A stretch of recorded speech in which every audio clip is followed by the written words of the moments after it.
मेरा नाम है किशन कनौजिया और आप देखना शुरू कर चुके हैं MMPC 1 का unit number 8 that is leading and motivating from your book management functions and organisational processes. So this is the function leading we will be talking about in today's lecture. What is leading? Leading एक ऐसा process है जिसके अंदर हम employees को guide करते हैं, motivate करते हैं और इन्फ्लुएंस करते हैं जिससे वो ऑर्गेनाइजेशन के गोल्स को इफेक्टिवली अचीव करें, राइट. और आइए चलिए चलते हैं. इस पूरे लेक्चर में हम देखेंगे कि ऐसे कौन सी स्टडीज़ हैं जो ये बताती हैं कि कौन सा लीडरशिप स्टाइल हमें चूज़ करना चाहिए. What are the motivating factors to the employees so that they can effectively perform their function. ऐसा कौन सा मोटिवेशन है जिसकी वजह से एम्प्लॉयज़ लगातार काम करते हैं. तो आइए बात करते हैं लीडरशिप स्टाइल्स एंड थेरीज़ के बारे में. ओके, तो सबसे पहले बात करते हैं लीडरशिप स्टाइल्स के बारे में. पहली जो स्टडी है दैट इज़ हॉथोर्न स्टडीज़. ये बताती है कि कैसे जो लीडर्स हैं या एम्प्लॉयज़ हैं बेसिकली वो किसी एक ऑर्गेनाइजेशन के अंदर काम करते हैं. अब ये इसलिए है क्योंकि यहाँ पर आपको दो ऑब्जर्वर्स मिलेंगे. इनको ऑब्जर्वर्स इसलिए कह रहा हूँ क्योंकि ये स्टडी यही बताती है कि जनरली किसी भी एम्प्लॉय को उसकी प्रोडक्टिविटी इंक्रीज़ करते हुए अगर आप मॉनिटर करेंगे तो इसी को हॉथोर्न इफ़ेक्ट कहते हैं.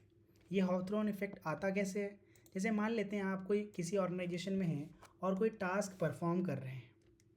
अब आपको अगर ये पता रहेगा कि आपको मॉनिटर किया जा रहा है, लगातार आपके ऊपर नज़र रखी जा रही है, तो आप उस टास्क को और ज़्यादा बेहतर परफॉर्म करेंगे अंडर द प्रेशर कि आपको ये पता है कि कोई ना कोई मुझे मॉनिटर कर रहा है और मुझे ऑब्ज़र्व किया जा रहा है. In the case of observation हम ज़्यादा अच्छा काम करते हैं और इसी को हॉथोर्न इफ़ेक्ट कहते हैं. अगर मेरे ऊपर सर्वेलेंस ना हो, मेरी निगरानी ना की जा रही हो, मुझे ऑब्ज़र्व ना किया जा रहा हो, जहाँ मैं गलती कर रहा हूँ उसको नहीं सुधारा जा रहा हो, तो मेरी प्रोडक्टिविटी ख़राब हो जाएगी. ये हॉथोर्न स्टडी एक इम्पैक्ट भी बताती है कि कैसे ह्यूमन एलिमेंट लीडरशिप में काम करेगा. अब ह्यूमन एलिमेंट क्या है?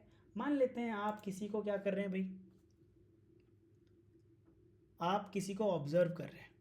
उस समय आपको इफ़ेक्टिवली ह्यूमन रिलेशन मेंटेन करना है जिसकी वजह से आप इफ़ेक्टिवली उससे काम करा पाएंगे.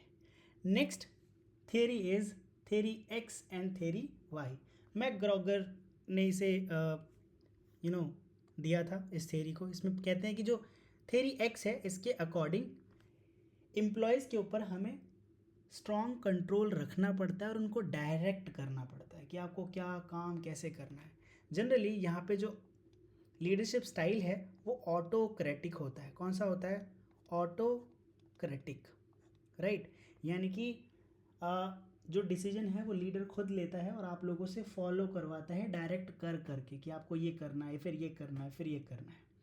थेरी वाई का जो लीडर है वो ये समझता है, थेरी वाई को एक्सेप्ट करने वाले जो लीडर्स हैं वो ये मानते हैं कि people are self motivated.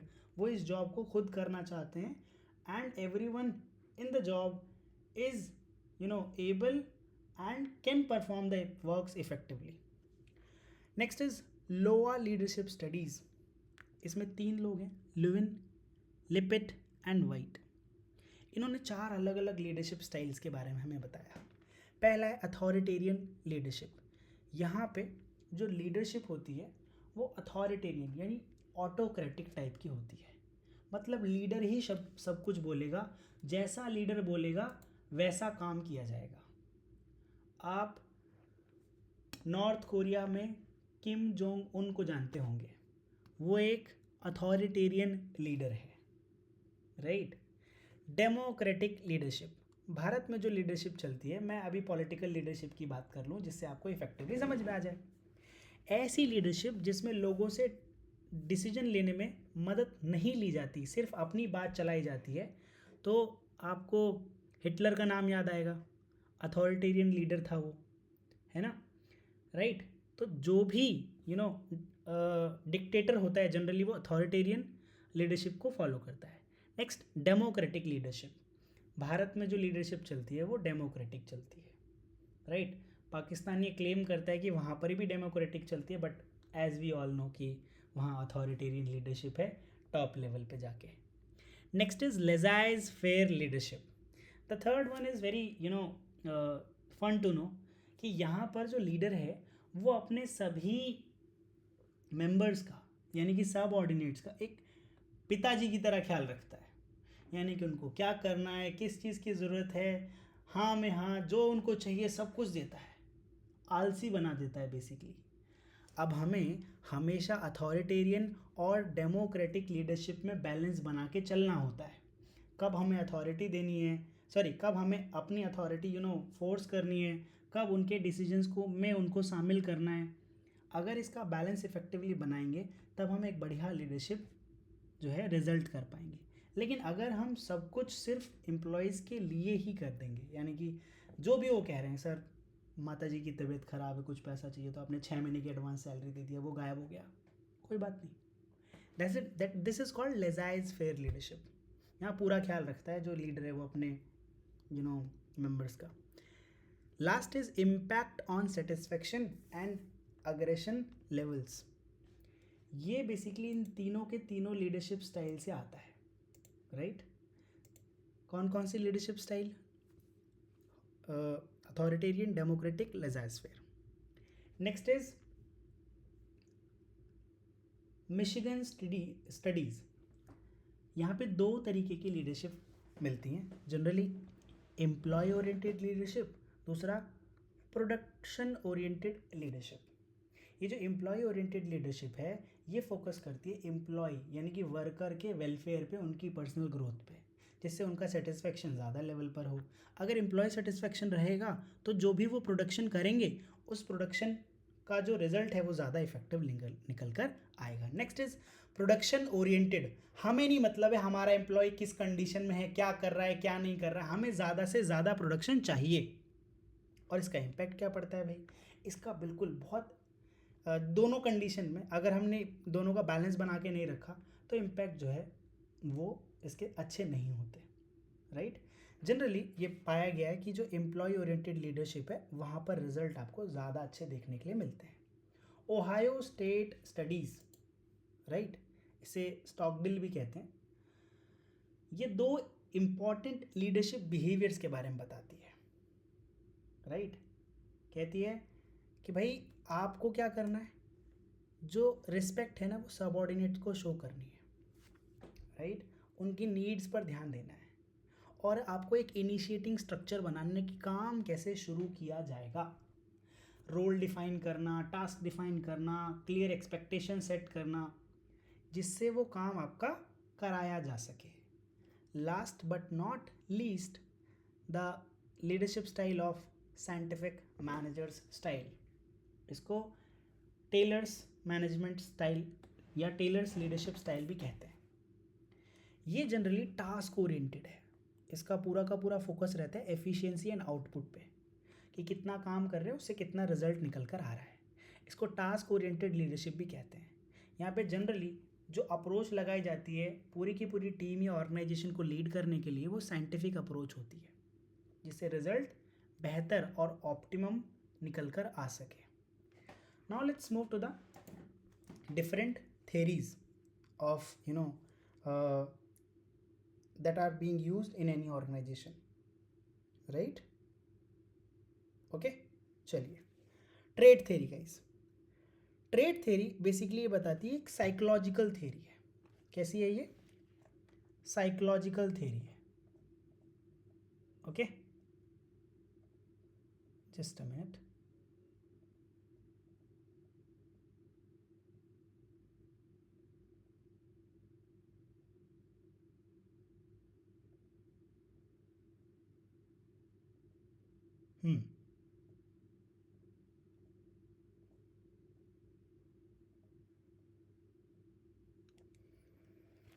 Now trade theory ये बताती है कि भाई देखिए, किसी ट्रेड यानी कि जो भी खूबियां हैं, ओके, पैटर्न्स है बेसिकली। ओके, पैटर्न किसी भी चीज़ का हो सकता है, राइट। नाउ ट्रेड मेजर की जाती है physical characteristics, background characteristics, intelligence, personality, task oriented characteristics और सोशल कैरेक्टरिस्टिक्स है। जैसे आपकी क्या ट्रेड्स हैं, मतलब खूबियाँ क्या हैं, और ये खूबियाँ अलग अलग तरीके की हो सकती हैं। इससे पता लगता है कि किसी को किस तरीके से हम लोग लीड कर सकते हैं, right? Okay, now next is social learning theory. यहाँ पे पर्सन इन्वायरमेंट इंट्रैक्शन कैसा है, इससे पता लगता है कि आप किसी भी एम्प्लॉय को या किसी भी पर्सन के साथ इफेक्टिवली लीड कैसे कर सकते हैं, राइट? रेसिप्रोकल डिटर्मिनिज्म, यानी कि जैसा आप देंगे वैसा रिजल्ट निकल कर आएगा।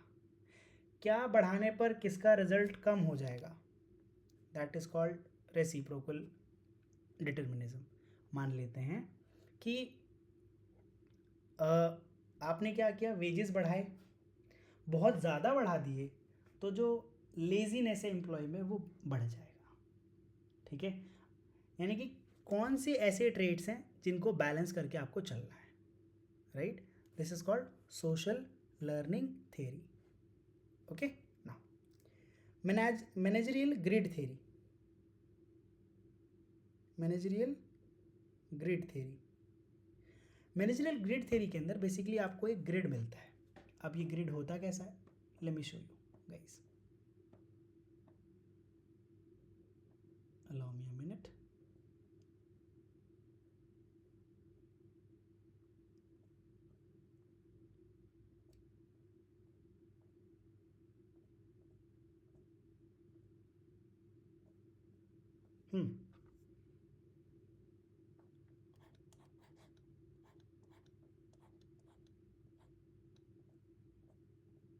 इस तरीके का एक ग्रिड है और ये ग्रिड बताता है कि इफ़ेक्टिव लीडरशिप आप कैसे कर सकते हैं। सर ये ग्रिड से कैसे पता लगेगा, राइट? अब किसी भी ग्रिड के कोऑर्डिनेट्स होते हैं। कोऑर्डिनेट्स के लिए आइए आपको बेसिक मैथमेटिक्स की क्लास में ले चलें। आप लोगों ने कोऑर्डिनेट मैथमेटिक्स के बारे में थोड़ी जानकारी पहले से ली होगी। This is called your X axis and Y axis. अब अगर मान लेते हैं इसमें मैंने क्या किया, मैंने कुछ कोऑर्डिनेट्स बनाए। इसके कितने हिस्से बना लेता हूँ मैं, 9।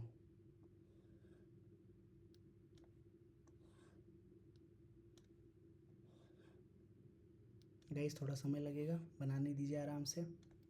1 2 3 4 5 6 7 8 और 1 9, राइट? अब ऐसे ही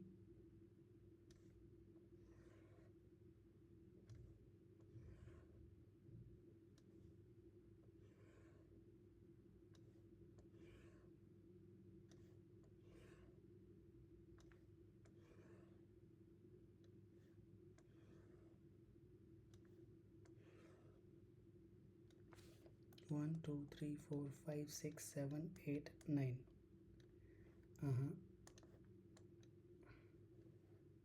राइट? मान लेते हैं ना। यहाँ पर पर्सन ओरिएंटेड और यहाँ पर टास्क ओरिएंटेड। देखिए जो भी वैल्यूज़, ये जो एक्सिस थ्योरी है इसमें ऐसा होता है, जो भी वैल्यू ऊपर की तरफ जाएगी वो पॉजिटिवली इंक्रीज होगी, जो आगे की तरफ जाएगी वो भी पॉजिटिवली इंक्रीज होगी, क्योंकि नेगेटिव में कुछ हो नहीं सकता, इसीलिए इस तरीके से देखेंगे हम। अब यहाँ बैलेंस कब चलेगा, मान लेते हैं टास्क ओरिएंटेड एक्स एक्सिस में है और पर्सन ओरिएंटेड वाई एक्सिस में हम लोग शो कर रहे हैं, राइट? तो अगर कोई भी टास्क, हम लोगों ने टास्क की वैल्यू क्या रखी है 1 और पर्सन की वैल्यू भी कितनी है 1, यानी कि दोनों को कम से कम वैल्यू हम लोग दे रहे हैं। सबसे ज़्यादा कितनी हो सकती है? 9 एंड 9। अगर टास्क की वैल्यू बहुत ज़्यादा है तो हम क्या कर देंगे? 9,1। यानी कि देखिए वाई एक्सिस में तो हम सिर्फ एक ही बॉक्स में इंक्रीज़ हुए हैं, लेकिन टास्क के हिसाब से हम लोग 9 बॉक्सेस में बढ़ चुके हैं। इसी तरीके से 1,9 अगर हम पर्सन ओरिएंटेड लीडरशिप शो कर रहे हैं तो वहाँ पर हमारी सबसे ज़्यादा वैल्यू जो शो होगी वो पर्सन के लिए शो होगी, टास्क के लिए कम शो होगी। जनरली ऐसी जो लीडरशिप है वो आपको टॉप लेवल ऑर्गेनाइजेशन में देखने के लिए मिलेगी। लोअर लेवल ऑर्गेनाइजेशन में आपको टास्क ओरिएंटेड लीडरशिप ज़्यादा मिलेगी और पर्सन ओरिएंटेड कम। ठीक है, राइट। किसी भी जॉब को स्टार्ट करते समय आपको दोनों सिमिलर मिलेगी, और जब आप किसी भी जॉब के पीक पर होंगे तो दोनों ज़्यादा आपको मिलेगी। This is the interaction between task and person. Okay, right. तो यही बोलता है क्या? Managerial grid theory. Task management होता है कब? 9,1 पे। अब एक्स एक्सिस पहले लिखते हैं, वाई लिखते हैं बाद में। टास्क की वैल्यू 9 है और पर्सन की वैल्यू कितनी है? 1। अगर यही जो है कंट्री क्लब मैनेजमेंट यानी कि पर्सन मैनेजमेंट की अगर बात की जाए तो पर्सन मैनेजमेंट में टास्क की वैल्यू कितनी है 1 और पर्सन की वैल्यू कितनी है? 9। ईजी है, राइट। अगर किसी भी जॉब को इनिशिएट कर रहे हैं तो इम्प्रोवाइज करने की ज़रूरत है, क्योंकि हमारे टास्क की वैल्यू भी 1 है और पर्सन की वैल्यू भी कितनी है? 1। मिडल ऑफ द रोड यानी कि भाई हमने काम शुरू किया है और बीचों बीच में है, तो आपको देखने के लिए मिलेगा कि भाई 5,5 यानी कि टास्क की वैल्यू भी 5 है और पर्सन की वैल्यू भी 5 है। लेकिन टीम मैनेजमेंट इफेक्टिवली करेंगे आप तो 9,9 यानी कि किसी भी फंक्शन के पीक पर आपको ये वैल्यू देखने के लिए मिलेगी according to the managerial grid theory. Okay, right. इससे पता लगता है कि किसी भी टास्क की वैल्यू कितनी है या उस पर्सन की वैल्यू कितनी है उस टास्क के अंदर। ठीक। Next theory is contingency theory. Contingency theory को इसको फील्डर ने 1967 में जो है दिया था। ये बताता है कि टास्क का स्ट्रक्चर कैसा है। Okay, right. किसी भी टास्क का स्ट्रक्चर कैसा है।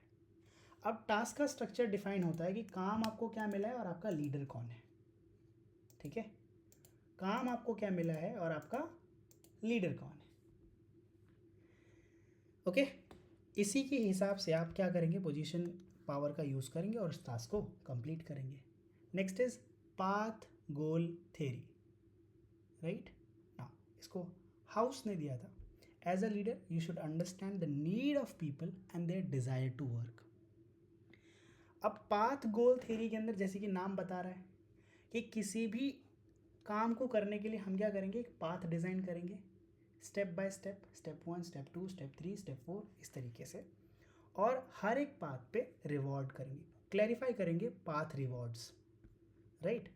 कि स्टेप 1 आपने कंप्लीट किया तब क्या मिलेगा, स्टेप 2 आपने कंप्लीट किया तब क्या मिलेगा। Okay, right. ना इससे बेसिकली इस पाथ गोल थ्योरी से हम क्या कर रहे हैं? लोगों को मोटिवेट कर रहे हैं, जो इफेक्टिव परफॉर्मर है उसको रिवॉर्ड कर रहे हैं। तो बेसिकली आप कह सकते हैं मोटिवेशन एंड रिवॉर्डिंग थ्योरी क्या है? Path goal theory. Next is group and exchange theory. Group and exchange theory ये बताती है कि भाई leader follower exchange, leader follower exchange होगा क्या? भाई लीडर थोड़ी फॉलोवर बन जाएगा, फॉलोवर थोड़ी लीडर बन जाएगा। इनके बीच एक ट्रांजैक्शनल एक्सचेंज होगा, यानी कि लीडर कुछ जो है लीड करने के लिए टास्क डिफाइन करेगा फॉलोवर के लिए, और फॉलोवर क्या करेगा? उस लीडर की टास्क को एडहेर करेगा, राइट ना, और इसके बिहाफ पर परफॉर्मेंस रिवॉर्ड मिलेगा, राइट ना। Now let's talk about the motivation. और उससे पहले हम जान लेते हैं कि भाई मॉडर्न थेरीज क्या हैं लीडरशिप की। पहली थेरी है कैरिस्मेटिक लीडरशिप। अब कैरिस्मेटिक लीडरशिप क्यों कह रहे हैं? क्योंकि इनका की कैरेक्टरिस्टिक क्या है कि भाई सेल्फ कॉन्फिडेंस बढ़ाते हैं ऐसे लीडर। अगर आप कैरिस्मेटिक लीडरशिप में हैं और हो रही है तो जनरली वहाँ पे सभी टीम मेंबर्स का जो मोराल है वो हाई रहेगा, सेल्फ कॉन्फिडेंस बढ़ा रहेगा। सभी एसोसिएट्स जो उस टास्क को परफॉर्म करने वाले हैं उनका कॉन्फिडेंस हाई रहेगा, एक्सपेक्टेशंस हाई रहेंगी, आइडियोलॉजिकल विजन रहेगा, राइट, ओके। और पर्सनल एग्जाम्पल आप समझ सकते हैं। Impact, strong loyalty and commitment from the followers, performance beyond expectation, जितना आप एक्सपेक्ट कर रहे हैं उससे ज़्यादा रिजल्ट, नाम से पता लग रहा है कैरिस्मेटिक है। एनहेंस्ड कोऑपरेशन एंड मोटिवेशन, कैसे पता लगेगा कैरिस्मेटिक लीडरशिप है? अगर अप्लाई हो चुकी है तो सेल्फ कॉन्फिडेंस बढ़ा हुआ लोगों में मिलेगा। इम्प्रेशन, एम्पैथी, इम्प्रेशन यानी कि जब लीडर किसी भी टास्क को असाइन करेगा तो वो टास्क इफेक्टिवली और जल्दी से कंप्लीट कर लिया जाएगा, साथ के साथ एम्पैथी भी शो की जाएगी एम्प्लॉयज़ के प्रति। सिचुएशनल इन्फ्लुएंस रहेगा किसी भी क्राइसिस या डिससेटिस्फेक्शन के दौरान, okay. Next is transformational leadership, यहाँ पे इन्फ्लुएंस को आइडलाइज किया जाता है, इंस्पिरेशनल लीडरशिप मानी जाती है, इंटेलेक्चुअल सिमुलेशन मिल जाता है, यानी अगर जो जानकारी मेरे पास किसी भी टास्क को परफॉर्म करने के लिए है तो उस जानकारी का इस्तेमाल करके टास्क को परफॉर्म कर लिया जाएगा। इंडिविजुअलाइज्ड कंसिडरेशन दिया जाता है। इम्पैक्ट, सिचुएशंस को और ज़्यादा बेहतर बनाने के लिए बदला जा सकता है, फॉलोअर्स को लीडर में डेवलप किया जाता है, ओवरहॉल किया जाता है ऑर्गेनाइजेशंस को, हाई मोरल कंडक्ट के लिए इंस्पायर किया जाता है, राइट। सुपीरियर परफॉर्मेंस रिजल्ट करती है, फॉलोअर्स को एम्पावर करती है, स्ट्रैटेजिक रिक्रूटमेंट कर सकते हैं एम्प्लॉयज़ का, उनको ट्रेन कर सकते हैं, प्रमोट कर सकते हैं। Next is servant leadership, serve first, main motive क्या है सर्वेंट लीडरशिप का? Serve first, followers become healthier, wiser and freer, focus on others rather than self, community को बिल्ड करते हैं। ट्रेट्स जनरली नाम से पता लग रहा है सर्वेंट लीडरशिप है, लिसनिंग, एम्पैथी, हीलिंग, अवेयरनेस, लोगों की वैल्यू करेंगे, शेयर्ड लीडरशिप रहेगी। What are the substitutes for leadership? Substitutes for leadership, highly experienced subordinates, किसी भी टास्क को करने के लिए एक स्ट्रक्चर बनाया जाएगा और उसी स्ट्रक्चर को फॉलो किया जाएगा। इंट्रिंसिकली सेटिस्फाइंग टास्क होंगे, यानी कि जो भी टास्क बनाए जाएंगे उनके गोल्स जो बनाए जाएंगे, जो भी पाथ डिज़ाइन किया जाएगा उसी के हिसाब से कंप्लीट किया जाएगा, तो सेटिस्फाइंग टास्क होगा कि स्टेप बाय स्टेप सारी चीज़ें कंप्लीट हो रही हैं। लीडरशिप का जो बिहेवियर है जनरली वो अननेसेसरी बन जाता है क्योंकि सबऑर्डिनेट सब्सटीट्यूट्स है लीडरशिप के लिए। जनरली इस वाले लीडरशिप में ना लीडर नहीं होता है, जो सबऑर्डिनेट्स होते हैं वही लीडर के रोल को आपस में प्ले कर लेते हैं, क्योंकि हाईली एक्सपीरियंस सबऑर्डिनेट्स हैं। लीडरशिप के लिए क्या कर रहे हैं? सब्सटीट्यूट ढूंढ कर लेकर आए हैं, क्या? एक बढ़िया सा स्ट्रक्चर किसी भी टास्क को परफॉर्म करने के लिए, क्योंकि लीडर करता क्या है? आपको लीड करता है कि कैसे किसी काम को करना है। अगर आपने उसका स्ट्रक्चर बना रखा है, स्टेप बाय स्टेप कंप्लीट करेंगे तो टास्क अपने आप कंप्लीट हो जाएगा, जनरली लीडर की ज़रूरत नहीं पड़ेगी। सब्सटीट्यूट्स प्रोफेशनल एक्सपर्टीज़ होनी चाहिए, राइट, ओके। न्यूट्रलाइजर्स, कैसे पता लगेगा कि ऐसा हो रहा है? जब सबऑर्डिनेट्स बिल्कुल भी परवाह ना करें उनको कि उनको रिवॉर्ड मिलेगा या नहीं मिलेगा। जनरली ऑर्गेनाइजेशनल के कैरेक्टरिस्टिक्स के बिहाफ पर सबऑर्डिनेट्स बिना लीडर के भी काम कर लेते हैं। ऑथेंटिक लीडरशिप, जहाँ पर सेल्फ अवेयरनेस हो ऐसी टीम के अंदर, trust worthiness, transparency, reliability, morality, right, positive self development पर ध्यान दिया जाता हो, एसोसिएट्स को लीडर्स की तरह डेवलप किया जा रहा हो। एंशियंट ग्रीक फिलॉसफी से इसका पुराना नाता है। इसका फोकस होता है जेन्युइन ट्रस्टवर्दी लीडरशिप के ऊपर। नेक्स्ट इज अब्यूजिव लीडरशिप, हाँ थोड़ी खतरनाक है गाइस, नाम से पता लग रहा है। पावर सर्विंग है, मैनिपुलेशन, डोमिनेशन, बाकी लोगों के लिए नुकसानदायक है। Pre occupation with self interest, यानी कि ऐसे टीम मेंबर्स को साथ में लिया जाएगा जिससे मेरा सबसे ज़्यादा काम निकल कर आ जाए, ओके, और मैं सिर्फ लोगों को इसलिए अपने साथ रख रहा हूँ क्योंकि मेरा काम निकल कर आएगा। लीडर का फ़ायदा है इस पूरी की पूरी सेटअप में, ओके। पेटी ट्रेनी, इलॉजिकल बिहेवियर रहता है, इनोवेशंस को डिस्करेज करते हैं। आप कोई नया आइडिया लेकर जाओ, मानेंगे नहीं लोग।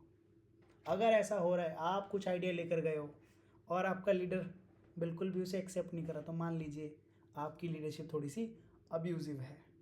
यूजेस नॉन कॉन्टीजेंट पेनल्टीज़, ऐसी पेनल्टीज़ लगाते हैं जो लगनी भी नहीं चाहिए, ठीक है। अभी लगाते क्यों हैं? जनरली आपने ऐसा कुछ सजेशन दे दिया जो आपको नहीं देना चाहिए था, सिर्फ इसलिए। So guys, this is the half unit of leadership and motivation. Now let's move to the second part of the unit, that is motivation. उससे पहले जान लेते हैं कि भैया सक्सेसफुल और इफेक्टिव लीडर में क्या डिफरेंस होता है। जनरली लीडरशिप जब किसी ऑर्गेनाइजेशन के अंदर होती है तो अपने फॉलोवर के लिए वो लीडरशिप अटेम्प्ट करता है। इसके साथ साथ कोई रिजल्टेंट बिहेवियर आता है। मान लेते हैं मैंने अपनी टीम को कोई टास्क दिया, अब टास्क असाइन करने के बाद मेरा फॉलोअर या सबऑर्डिनेट या टीम मेंबर एक रिजल्ट मुझे देगा, और वो रिजल्ट या तो टास्क को सक्सेसफुल बनाएगा या टास्क को अनसक्सेसफुल बनाएगा। Okay, right. अब लीडरशिप पर डिपेंड करेगा कि कोई लीडर कितना इफेक्टिव है या नहीं। Okay, now let's move to the motivation. What is motivation? According to Dubin, motivation is the force keeping a person at work in an organization. कोई ऐसी शक्ति, कोई ऐसी ताकत जो किसी भी व्यक्ति को ऑर्गेनाइजेशन के अंदर रोक सके काम करने के लिए। हाँ, अब ये क्या हो सकता है? पैसा हो सकता है, मनी, ठीक है, रिकॉग्निशन, lack of something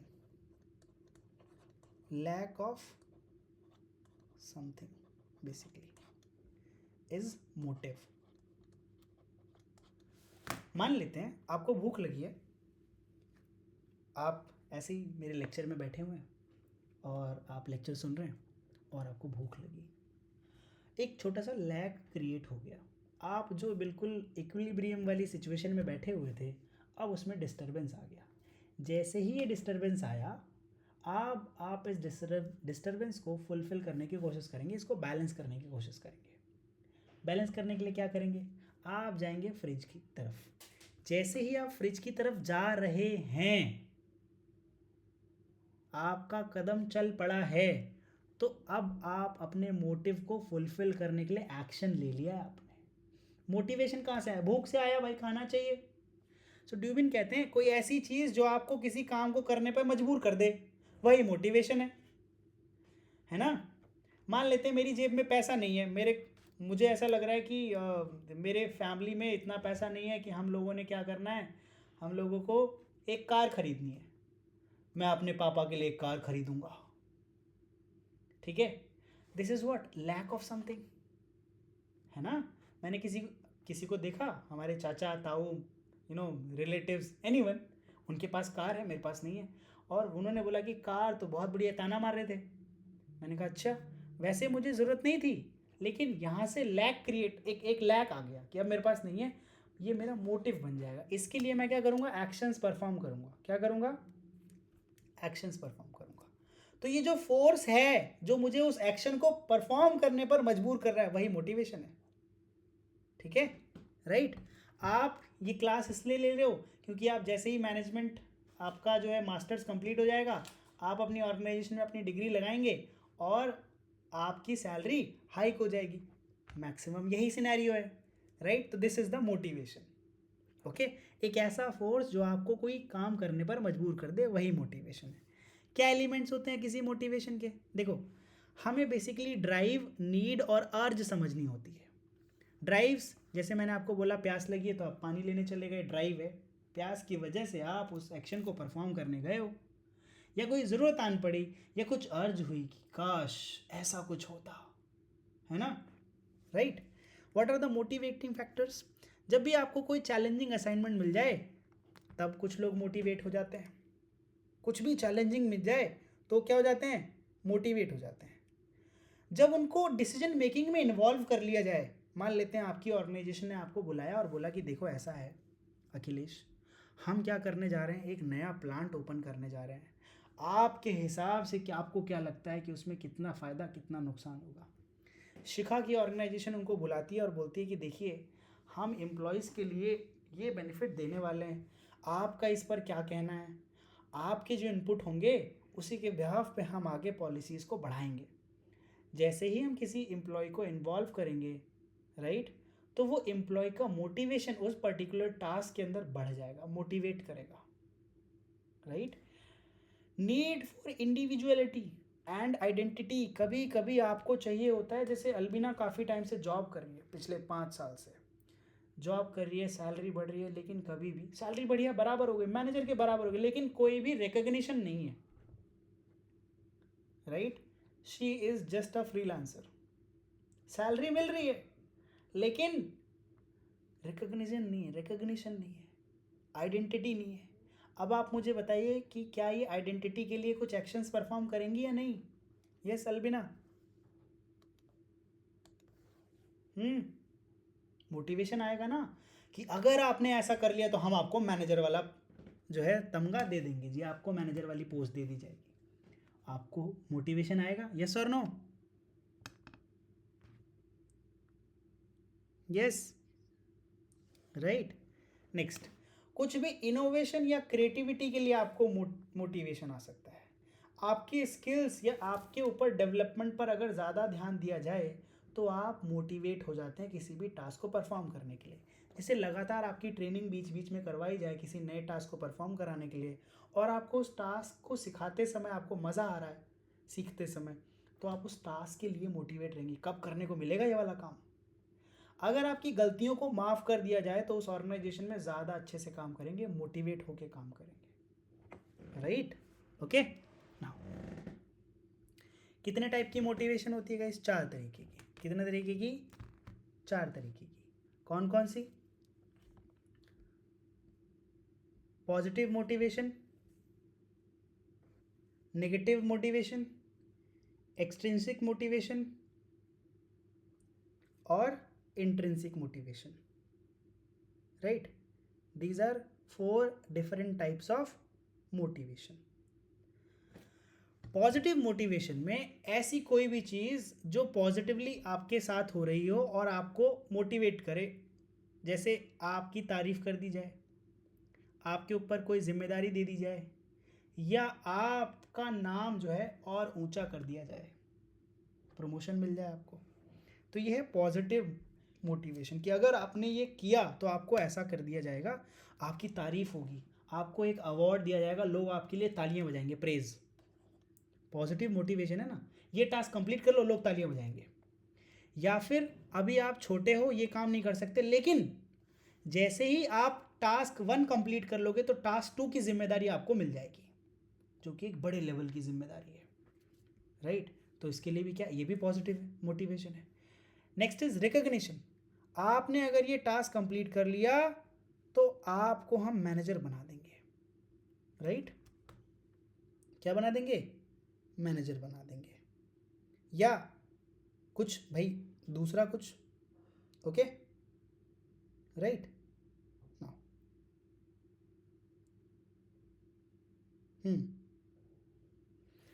इसके बाद है नेगेटिव मोटिवेशन। अगर आपने ये नहीं किया तो आपको जॉब से निकाल देंगे।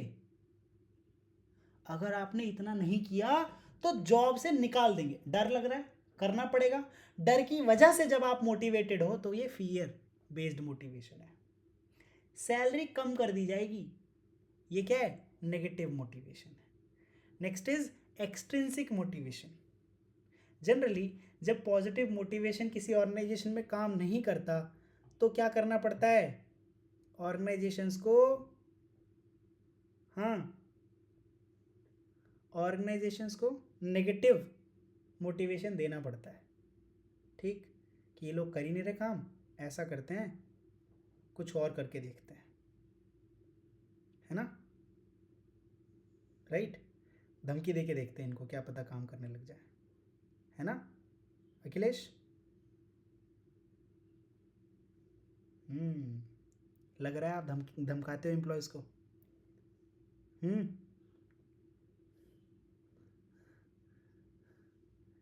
हाँ, राइट, यस।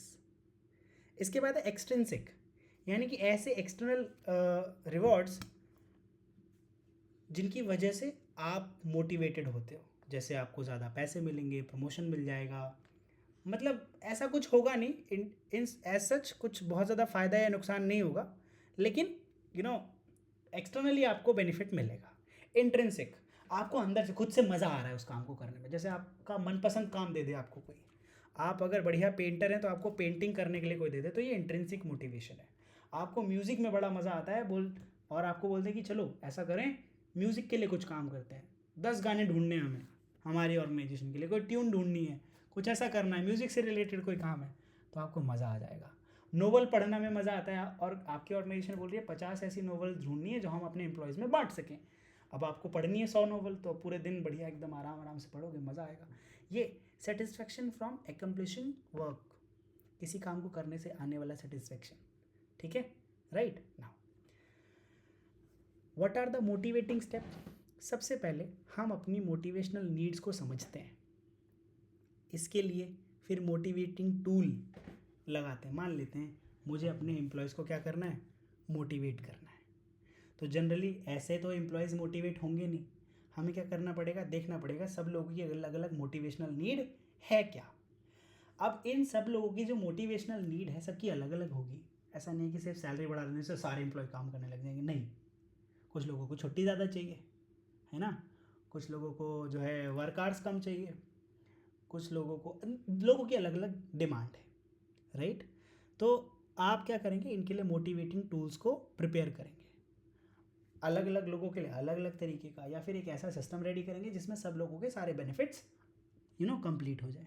इसके बाद इस मोटिवेशन को अप्लाई कर देंगे और फिर देखेंगे कि इफ़ेक्टिवनेस कितनी हो रही है इस अप्लायंस के बाद। Okay, next is importance of motivation. भाई क्या फ़ायदा लोगों को मोटिवेट करके? यस, क्या फ़ायदा अखिलेश लोगों को मोटिवेट करके?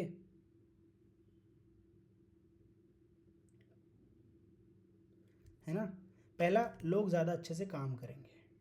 Motivated employees are quality oriented, ज़्यादा अच्छा काम करेंगे। Highly motivated workers are more productive. Organisation requires human resources, और इसके लिए हमें लोगों को क्या करना पड़ता है, बार बार मोटिवेट करना पड़ता है कि आप काम बढ़िया से करो। मोटिवेशन क्योंकि एक कॉम्प्लेक्स फिनोमिना है, तो इसके लिए हमें डिज़ाइन करनी पड़ती हैं चीज़ें। ओके,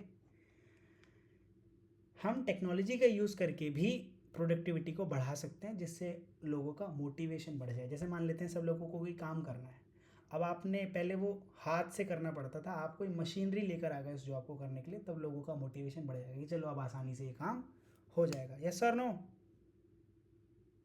है ना, राइट। नाउ ओके, चलिए, now let's move to the theories of motivation. पहला है Maslow's hierarchy of needs. Maslow Maslow's hierarchy of needs आपको जनरली जहाँ पर भी आपको मैनेजमेंट दिखेगा, मोटिवेशन दिखेगा, वहाँ पे मैस्लो जी का नाम तो पक्का दिखेगा आपको, ठीक है, राइट।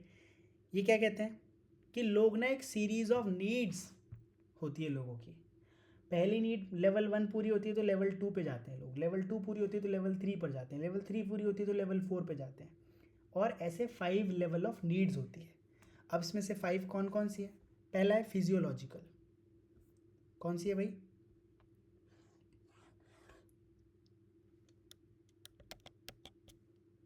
ये जो इनका ट्राइंगल है मैस्लोज हायरार्की का, कुछ इस तरीके से देखने के लिए मिलेगा। ये कहते हैं टॉप पे जो ना 5 लेवल्स हैं,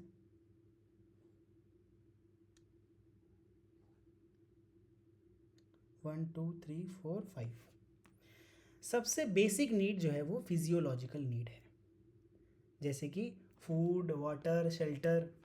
ओके, फूड, वाटर, शेल्टर।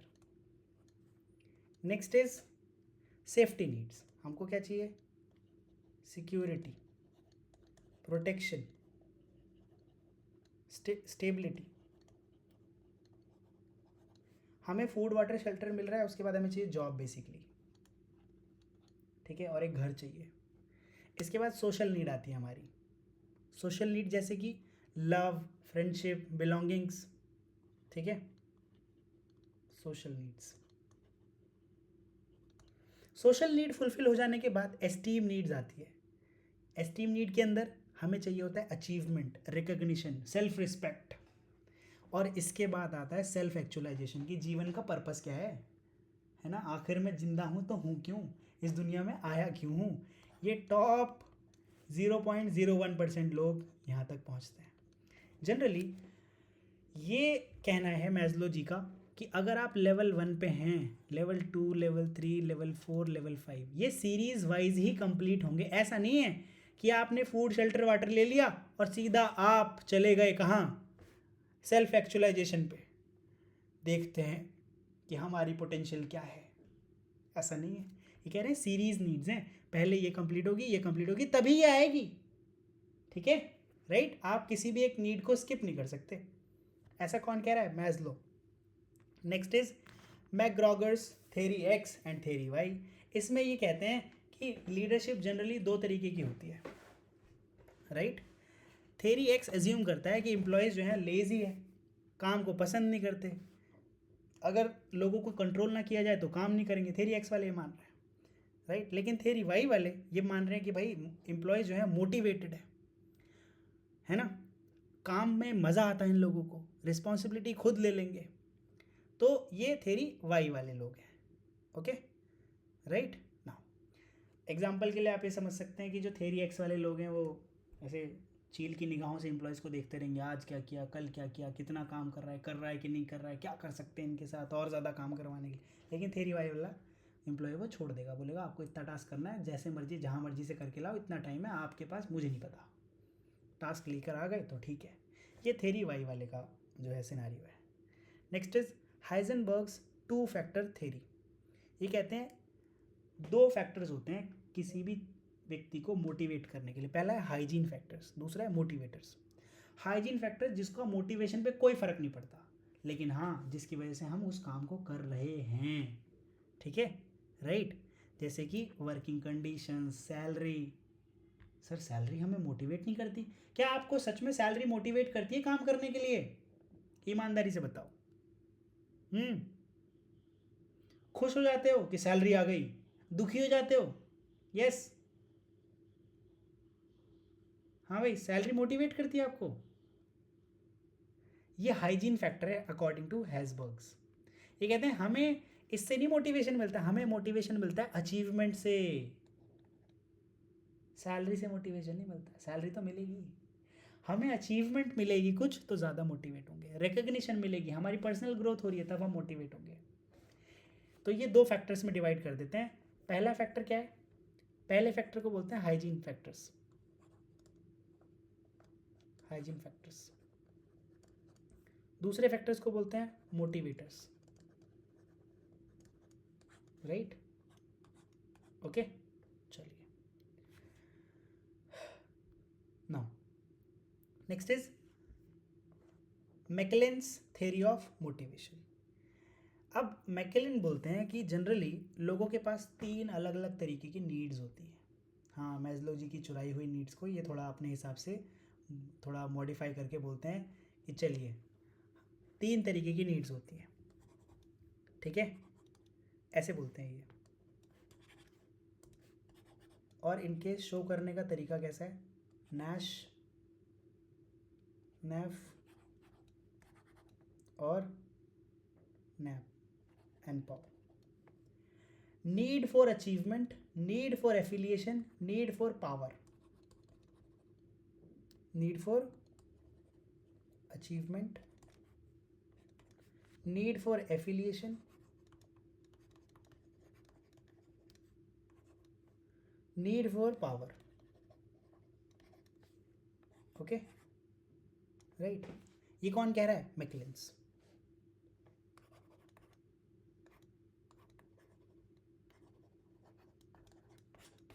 कि लोगों की 3 अलग अलग तरीके की नीड्स होती हैं। नीड फॉर अचीवमेंट के अंदर भाई किसी को कोई चैलेंजिंग टास्क कंप्लीट करके कुछ एकम्प्लिश करना, अचीव करना होता है। दूसरा, नीड फॉर एफिलिएशन के अंदर लोग डिज़ायर रखते हैं कि मुझे कुछ मिलेगा, ठीक है। For friendly relationship, sense of belonging, यहाँ पे एफिलिएशन यानी कि जुड़ाव, लगाव, पावर। मुझे ये काम इसलिए करना है क्योंकि मुझे लगता है कि यहाँ पर पावर शो हो रही है, मैं कितना ताकतवर हूँ, मेरी के पास कितनी कितनी अथॉरिटीज़ हैं, ये सारी चीज़ें, ठीक है, right.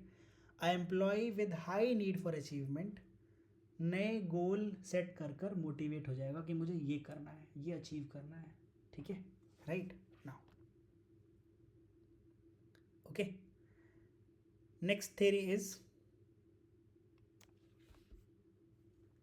व्रूम्स expectancy theory. Vroom's expectancy theory, देखिए ये कहते हैं कि जनरली लोग काम को इसलिए चूज करते हैं कि उससे रिजल्ट क्या निकलेगा।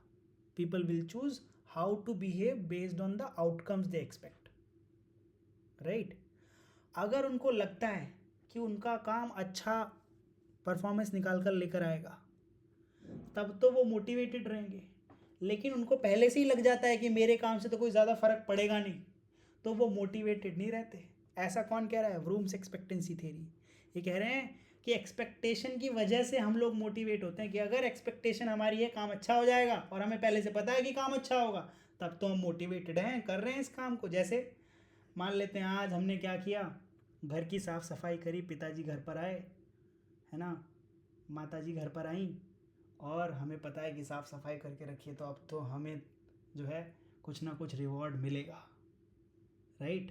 तो आपको रिवॉर्ड मिल जाता है, तो हम मोटिवेटेड रहेंगे। लेकिन अगर रोज़मर्रा का कोई काम है जिसमें हमें कोई भी आप रोज़ टेस्टी खाना बना रहे, कोई तारीफ़ नहीं कर रहा, तो आप मोटिवेटेड नहीं रहेंगे। आपको पता है कि अच्छा नए मेहमान आ रहे हैं गांव से, दूर से लोग, बढ़िया जैसे आएंगे मैं खाना बढ़िया बना के रखता हूँ, कुछ ऐसा करता हूँ जिससे वो लोग मेरी तारीफ़ करेंगे, तो आपको पहले से मोटिवेटेड रहते हैं, अरे वाह आज तो ये होने वाला है।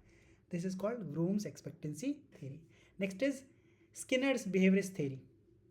ये बोलते हैं कि जो बिहेवियर है ना, यानी कि कोई मोटिवेटेड है या मोटिवेटेड नहीं है, वो रिवॉर्ड और पनिशमेंट से शो होगा। जितना अच्छा रिवॉर्ड उतना अच्छा मोटिवेशन, और जितना बुरा पनिशमेंट उतना अच्छा मोटिवेशन। दोनों ही केस में ये कह रहे हैं कि लोग मोटिवेट हो सकते हैं। पनिशमेंट को और ज़्यादा बढ़ा दो तो भी काम अच्छा हो जाएगा, क्वालिटी का नहीं होगा लेकिन प्रोडक्टिविटी बढ़ जाएगी। Okay, right. Now next is Likert's employee centred approach. ये कहती है management should focus on employee, क्योंकि एम्प्लॉय सेंटर्ड अप्रोच है। ये कहते हैं एम्प्लॉय पर फोकस करोगे ना तो काम आपका अच्छा होकर आएगा, इससे जॉब सेटिस्फेक्शन एम्प्लॉयज़ का बढ़ेगा और वो ज़्यादा अच्छे से काम करेंगे। इनके अकॉर्डिंग ऐसा मैनेजर जो अपने एम्प्लॉयज़ की बात सुनता है, उनके एम्प्लॉयज़ उनके अंडर ज़्यादा अच्छा काम करते हैं, ठीक, right. Now next is Argyris theory of maturity. ये कहती है as people grow and mature they want more responsibility and freedom in their work. Leaders को इस बात को समझना चाहिए और उनको अपने एम्प्लॉय को ज़्यादा कंट्रोल देना चाहिए कि एम्प्लॉयज़ के साथ नेगोशिएट कर सकें, कुछ डिसीजन लेने हो तो डिसीजन ले लें, कुछ खर्चा करना हो उस कस्टमर के लिए तो कुछ खर्चा अपनी जेब से कर दें, बाद में कंपनसेट हो जाए, राइट। अगर ये थ्योरी ऑफ मैच्योरिटी अप्लाई की जाती है तो इस सारी तरीके की बात मानी जानी चाहिए। Next is Porter and Lawler's model. ये क्या कहता है? Motivation leads to effort which results in performance. अगर कोई मोटिवेशन है तो उससे आपका एफर्ट बढ़ जाएगा और इसी की वजह से आपका परफॉर्मेंस जो है अच्छा हो जाएगा, राइट। जैसे कि अगर कोई एम्प्लॉय है और वो बढ़िया काम कर रहा है, उसको पता है कि मेरे को ये काम मैंने अगर कर लिया, प्रोजेक्ट कंप्लीट कर लिया तो मेरा प्रमोशन हो जाएगा, तो काम ज़्यादा अच्छा करेगा। Next is goal setting theory. ये कहती है कि अगर आप स्पेसिफिक, क्लियर और चैलेंजिंग गोल सेट करोगे लोगों को लोगों की परफॉर्मेंस चेक करने के लिए, तो लोग मोटिवेटेड रहेंगे कि देखते हैं सबसे ज़्यादा टास्क कौन अच्छा करता है। उसके साथ साथ आपको कुछ रिवॉर्ड भी रखना पड़ेगा, ओके, राइट। नाउ जैसे कि हम लोगों को पता है कि मुझे अपना गोल सेट करना है, एग्ज़ाम में बढ़िया नंबर लाने, तो आपका अगर ये गोल है तो आप पहले से ही बढ़िया तैयारी करके चलेंगे। सो हाय गाइज, मेरा नाम है किशन कनौजी और आप देख रहे थे unit number 8 leading and motivating from the unit 8 of management functions and organisational processes. अगर आपको ऐसी ही क्लासेस लगातार लेनी है तो आप हमारे इस नंबर पर 8284x7188 पर कांटेक्ट करें और लगातार क्लासेस के लिए एनरोल करें। फ़ीस बहुत ही ज़्यादा कम है, आप अभी कांटेक्ट कर सकते हैं और इस वीडियो के नीचे अगर कोई गूगल फॉर्म दिया हुआ है तो उसे फिल कर सकते हैं। Thank you all for watching this video. मिलते हैं अगली क्लास में, तब तक के लिए tata bye bye, take care of yourself.